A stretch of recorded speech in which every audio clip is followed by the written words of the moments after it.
नीट परीक्षेत कमी मार्क पडले म्हणून तिने आपली जीवनयात्रा संपवली. अंकिताने एवढी मोठी जे टोकाचं पाऊल आहे हे का उचललं गेलं? त्या दिवशी नेमकं काय घडलं? वडिलांना फोन कोणाचा गेला होता? संध्याकाळच्या 4:15च्या दरम्यान फोन आला, अंकिताने गळफास घेतलेला आहे. MBBS सारख्या परीक्षेला मी वडिलांची इच्छा पूर्ण करू शकली नाही. टॉपचे विद्यार्थी आहेत, तर त्या टॉपच्या विद्यार्थ्यांमधली ती विद्यार्थिनी होती. ती मुलगी म्हणजे अलोन मुलगी होती, जास्त तिला फ्रेंड सोबत राहायला राहायला नव्हतं आवडत तिला. मला काही सुचत नव्हतं. ते ऐकल्यावर धक्का बसल्यासारखं झालं, डोळ्यातून पाणी आलं. नंतर मी आणि माझी मम्मी तिच्या घरी गेलो तर तिची मम्मी खूप रडत होती. पांढऱ्या कोटमध्ये यायचं तो पांढऱ्या फडक्यात आली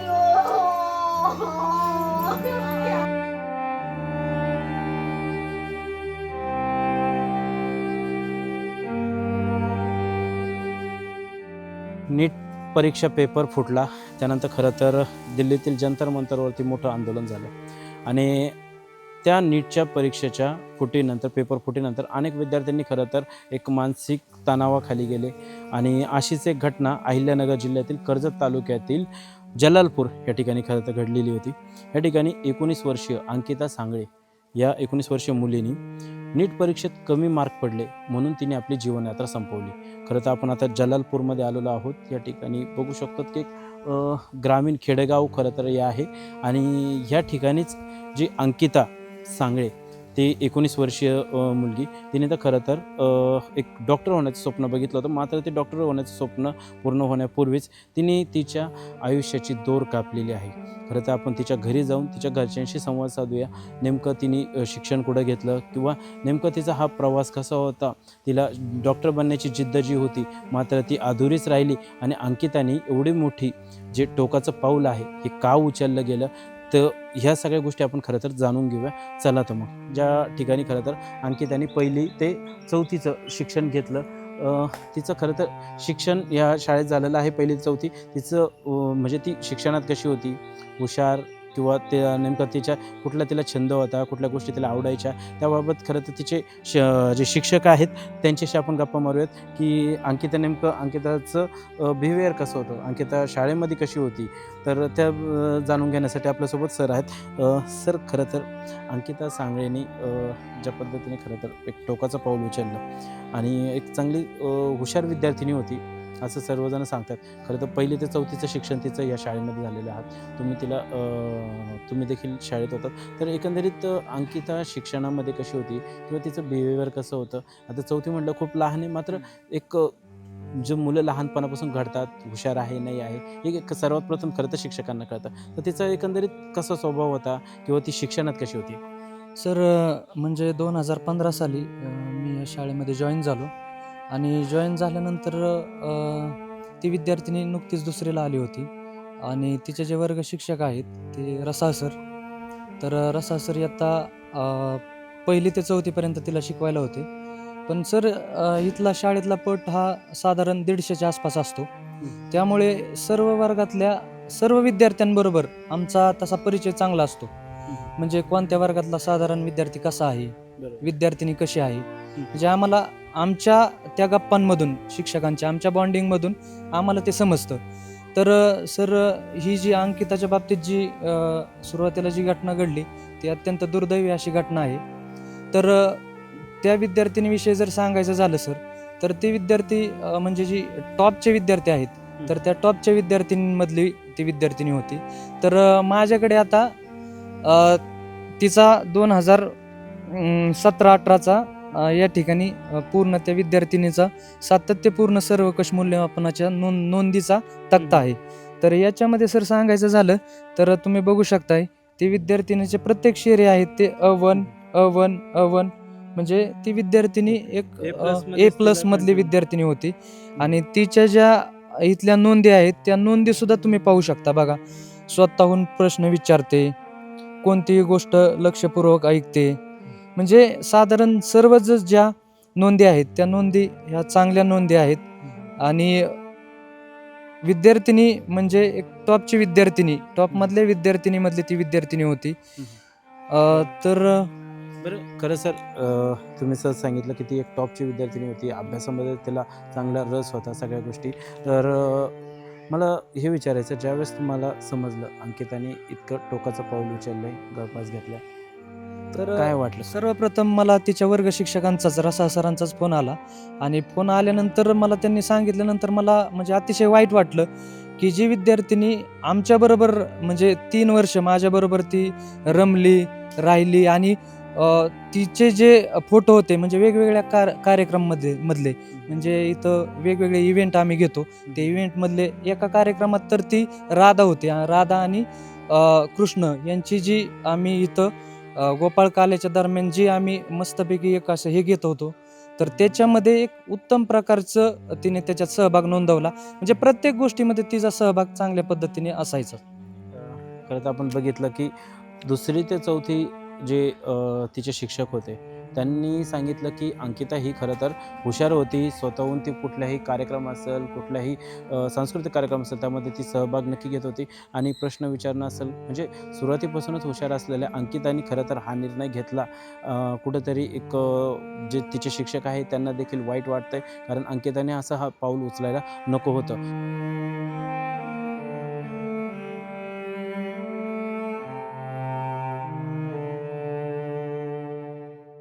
सुरेश सांगळे तिच्या वडिलांचं नाव, यांचे जे मित्र आहेत ते आपल्यासोबत आहेत. ते त्या दिवशी नेमकं काय घडलं, वडिलांना फोन कोणाचा गेला होता, त्या नेमकी त्या दिवशी त्यांच्यासोबत काय घडलं, तिथून निघताना त्यांच्यासोबत कसा प्रसंग होता, त्याबाबत सांगण्यासाठी त्यांचे एक सहकारी सुरेश सांगळे यांचे सहकारी आपल्यासोबत आहेत, त्यांच्याशी चर्चा करूया. आता खरं तर अंकिताने ज्या दिवशी गळफास घेतला तिचे वडील सुरेश सांगळे तुमच्यासोबत वारीला आलेले होते असं त्यांनी सांगितलं. नेमकं फोन कधी आला, किती वाजता आला किंवा काय फोनवरती बोलणं झालं होतं? अंकिता सुरेश सांगळे हिचं ज्यावेळेस तिने गळफास घेऊन आत्महत्या केली त्यावेळेस तिचे वडील सुरेश गणपत सांगळे हे पंढरपूरला देवशयनी एकादशी आषाढी वारीच्या निमित्ताने ते माझ्याबरोबर होते आणि आम्ही कीर्तनाला शेजारी बसलो असताना 4:15च्या दरम्यान साधारणतः संध्याकाळच्या 4:15च्या दरम्यान फोन आला की अंकिताने आत्महत्या म्हणजे गळफास घेतलेला आहे. असा ज्यावेळेस फोन आला त्या टायमाला मी त्याच्या शेजारी होतो, सुरेशच्या शेजारी. सुरेश मला म्हणला तात्या मुलीने अशा करता असं केलं आहे. तर मी म्हणलं ज्यावेळेस त्याला फोन आला त्या टायमाला मग तिथून पुढं त्याने एक 5 मिनटात आम्ही बाहेर आलो, चालू कीर्तनामधून उठलो आणि कीर्तनातून उठून बाहेर आल्यानंतर साधारणतः त्यांना गाडीपाशी बोलवलं. गाडीपाशी बोलवल्यानंतर त्याला म्हणलं ड्रायव्हर कोण आहे, कोणी नाही, तो स्वतः होता आणि एक गावातले 5 पॅसेंजर घेऊन गेलेला होता. 5 पॅसेंजर आल्यानंतर ते गाडीमध्ये बसले. गाडीमध्ये बसल्यानंतर त्याला ज्यावेळेस बातमी कळाली त्यावेळेस त्यांनी आम्ही संबंधित त्याचे चुलते अण्णासाहेब गणपत सांगळे यांना कळवलं की घरी जा, ते दुसऱ्या ठिकाणी राहायला आहेत. तिथून ते घरी आले. घरी आल्यानंतर अंकिता मृत अवस्थेत होती, पण तरी बी त्यांनी पंपिंग करण्याचा प्रयत्न केला. पण पंपिंग केल्यानंतर त्यांनी स्वतः पंपिंग केलं पण काही यश आले नाही. त्यानंतर त्यांनी पुढील उपचारासाठी एक डॉक्टरांकडे नेले तर डॉक्टरांनी मृत घोषित केलेलं होतं आणि त्यानंतर PM करण्यासाठी कर्जत या ठिकाणी तिला पाचारण करण्यात आलेले.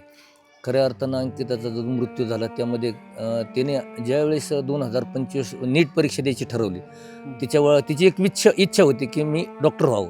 पण डॉक्टर व्हावं इच्छा होती त्यावेळेस नीट परीक्षा ज्यावेळेस नीटचा अभ्यास करत असताना तिला 2025ला साधारणतः 113चा कट-ऑफ लागलेला होता आणि 21 मे 2026ला तिने म्हणजे फर्स्ट पेपर दिला आणि फर्स्ट पेपर दिल्यानंतर नीट परीक्षेमध्ये परत तो घोटाळा झाला म्हणून परत पेपरचं त्याचा रिझल्ट आला नाही आणि रिझल्ट न आल्यामुळे परत सेकंड परीक्षा दिली आणि सेकंड परीक्षेमध्ये तिने साधारणतः तिला वाटलं की 113 कट-ऑफ लागलेला आहे.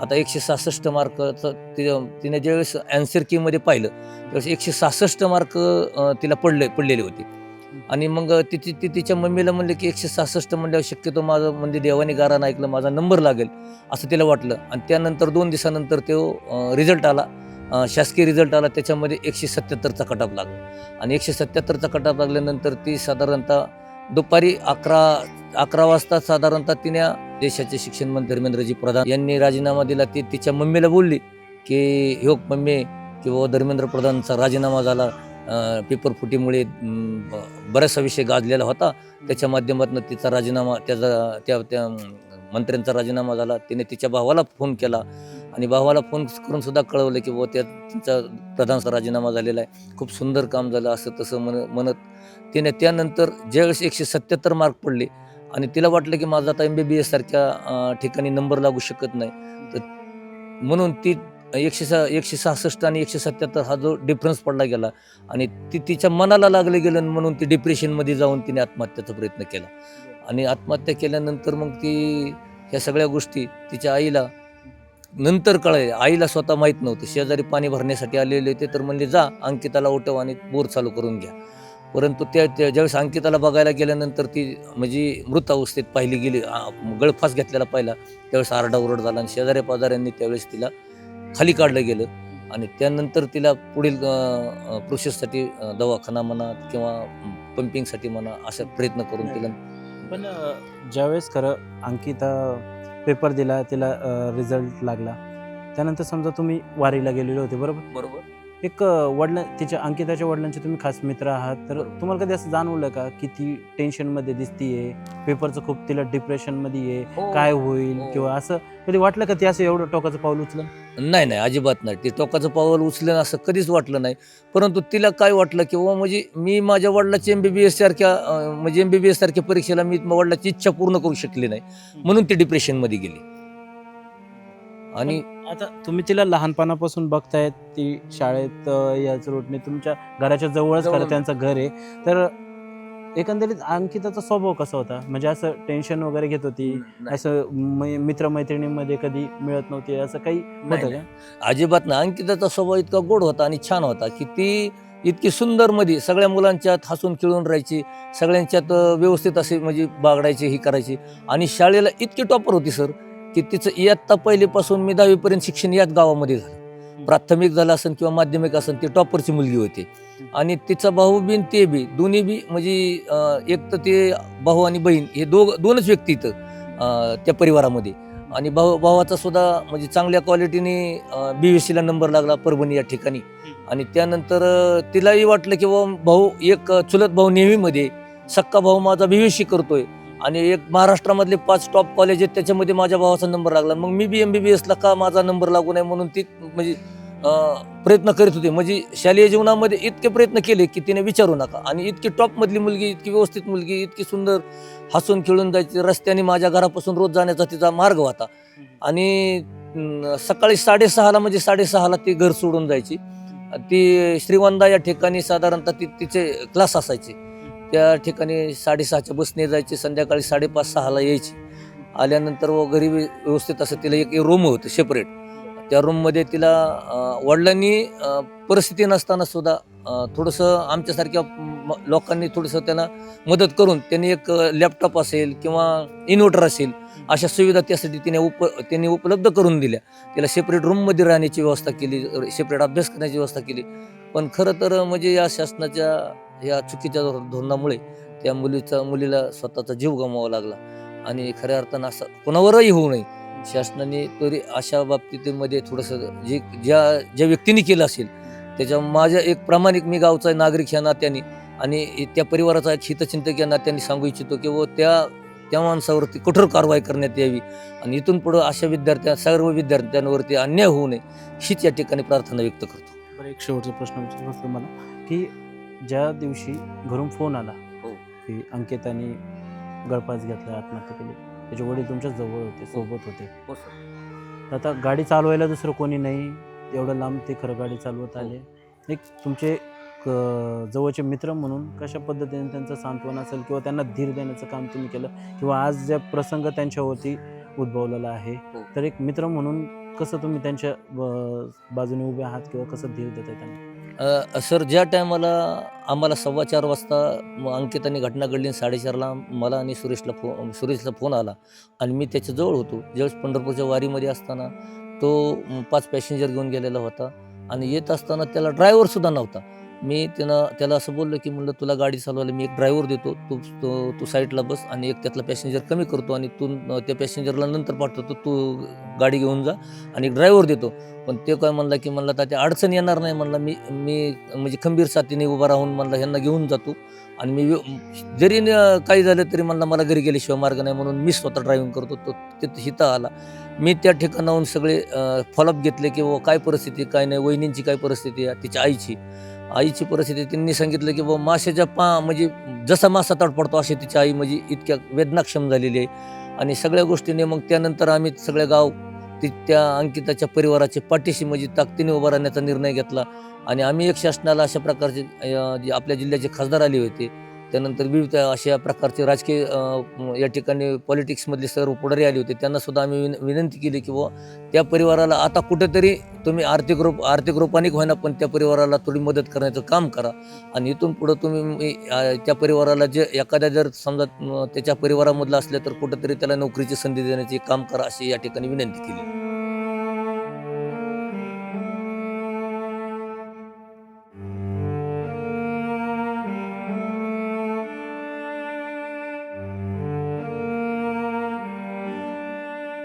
मात्र तिच्यासोबत 1ली ते 10वी तिच्या ज्या मैत्रिणी आहेत, तिच्या बेस्ट फ्रेंड आहेत, आपण त्यांच्याशी बोलूयात. त्यांना नेमका अंकिताचा स्वभाव कसा होता. खरं तर एका मैत्रिणीलाच तिच्या मैत्रिणीचा पूर्ण स्वभाव माहीत असतो. तर तिला आपण तिच्या मैत्रिणींना विचारूया नेमका अंकिता कशी होती, तिचा स्वभाव कसा होता, शिक्षणात ती कशी होती. ताई तुझं नाव स्नेहा पंडित खैरू. आणि ताई तुझं? आरती पांडुरंग मोरे. ताई अंकिता 1ली ते 10वी तुम्ही शाळेत सोबत होतात, तर कशी नेमकं शाळेत तिचा स्वभाव कसा होता किंवा एक मैत्रीण म्हणून तुमची ती कशी होती, तिचा स्वभाव कसा होता? स्वभाव चांगला होता तिचा, अभ्यासात पण हुशार होती.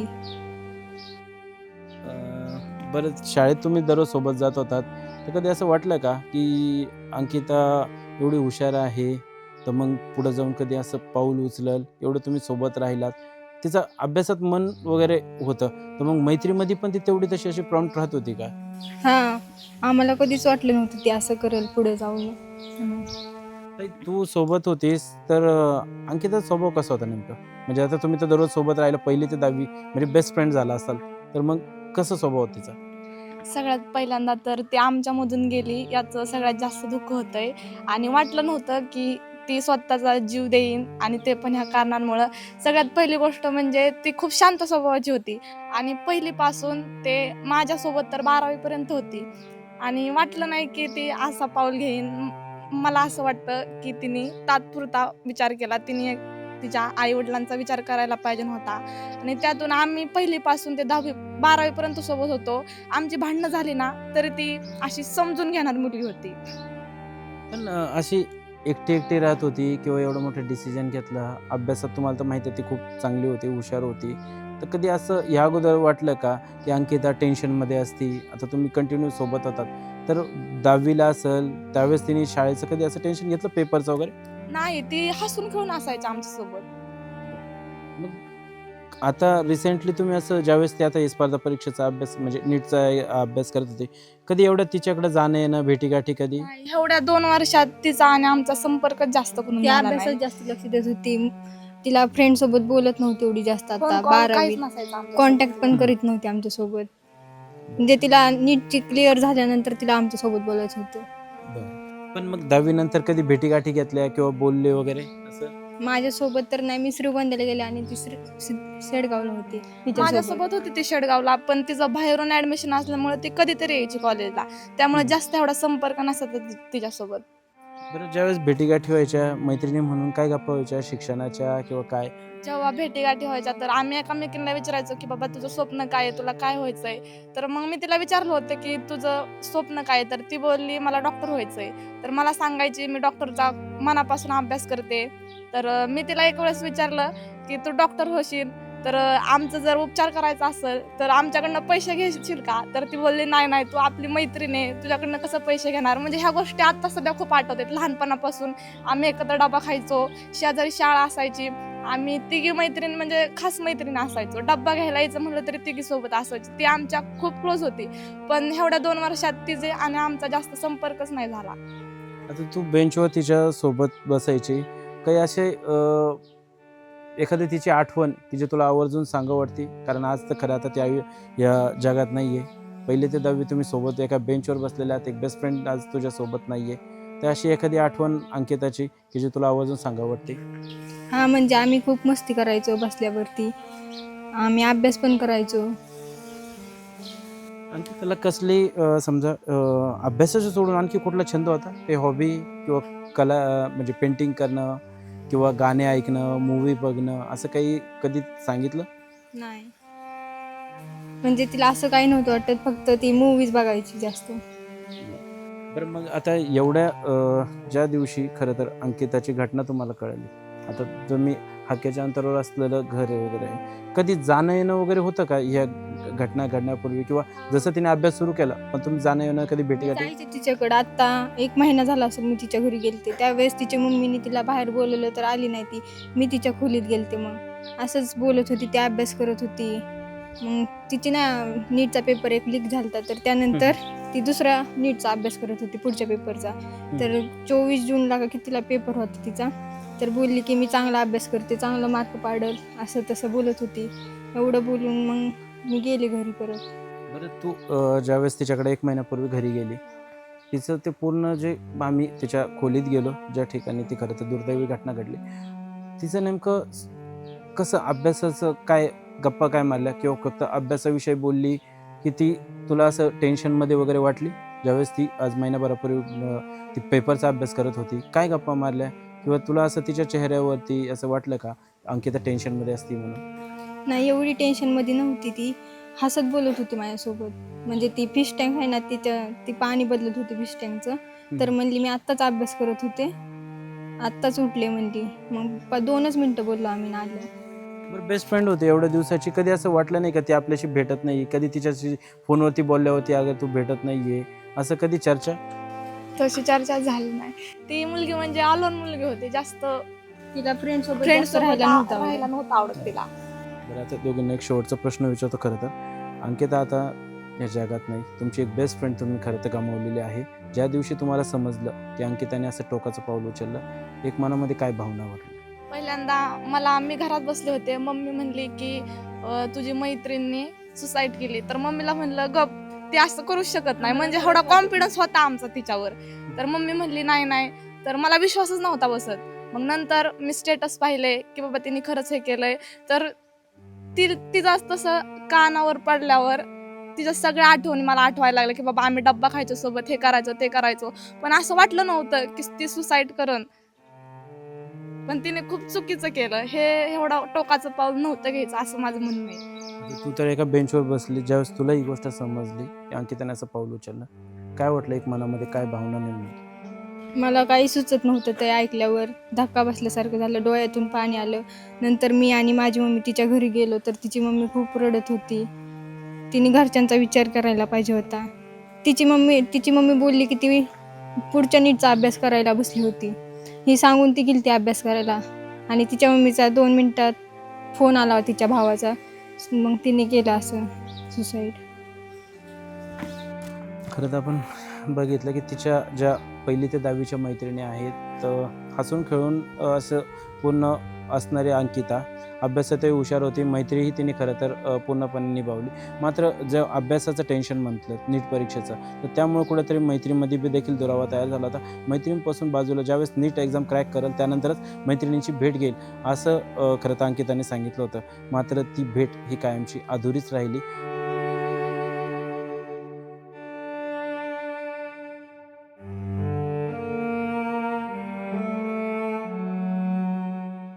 नीट परीक्षेमध्ये कमी मार्क मिळाल्याने नैराश्यग्रस्त झालेल्या 19 वर्षीय अंकिता सांगळे हिने खरं तर गळफास घेऊन आत्महत्या केली. अहिल्यानगर जिल्ह्यातील कर्जत तालुक्यातील जलालपूर या ठिकाणी आपण आलेलो होतो. खरं तर अंकिताच्या घरच्यांशी आपण संवाद साधला. दुःखात असलेल्या या परिवाराने खरं तर बोलणं टाळलं. तिच्या जो चुलत भाऊ आहे त्याने देखील माहिती दिली की अंकिता खरं तर एक मनमिळाऊ होती, अभ्यासात हुशारही होती. तिचा भाऊ जो अंकिताचा भाऊ जो आहे, अंकिताच्या भावाने देखील नीट एक्झाम दिली होती, मात्र त्यालाही यामध्ये अपयश आलं होतं. मात्र तरीही त्यांनी खचून न जाता त्याने याबाबत प्रयत्न सुरू ठेवले आणि त्याने हे प्रयत्न सुरू ठेवून यशाची पायरी चढण्यास सुरुवात केली. खरं तर अंकिताला देखील त्याने हाच गुरुमंत्र दिला होता की खचून न जाता परीक्षेमध्ये आपण सातत्यपूर्ण प्रयत्न केले पाहिजे. मात्र अंकिताने कुठंतरी एक टोकाचं पाऊल घेत आपली जीवनयात्रा संपवली. अंकिताचे जे प्राथमिक शिक्षण झालं, ज्या शाळेमध्ये देखील आपण जाऊन आलो, तिच्या शिक्षकांनी देखील सांगितलं की अंकिता ही अत्यंत हुशार आणि मनमिळाऊ मुलगी होती. त्यानंतर तिची 1ली ते 10वी ज्या मैत्रिणी होत्या त्या मैत्रिणीशी देखील आपण संवाद साधला. त्यांनी देखील सांगितलं की अंकिता खरं तर अभ्यासामध्ये हुशार होती, मात्र जास्त गेल्या काही दिवसांपासून ती आमच्या संपर्कात नव्हती. ती नीटच्या एक्झामचं तिने खूप मोठं टेन्शन घेतलेलं होतं आणि ती परीक्षा पास झाल्यानंतरच मैत्रिणींना भेटेल असं तिने एक निश्चय देखील मनाशी मांडला होता. आणि त्याच दिवशी नेमकं ज्या दिवशी ही घटना घडली गेली, तिचे वडील ज्या दिवशी पंढरपूरला होते, त्यांचे जे सोबतचे सहकारी होते त्यांनी देखील आपल्याशी संवाद साधला. खरं तर त्या दिवशी नेमकं काय घडलं गेलं, ही दुर्दैवी घटना कशी घडली गेली, या सगळ्या गोष्टी पाहता खरं तर विद्यार्थ्यांनी या परीक्षांचं एक कुठंतरी टेन्शन न घेता पालकांशी चर्चा करायला हवी. असंच काहीतरी उदाहरण या अंकिताच्या या घटनेतून समोर येत आहे.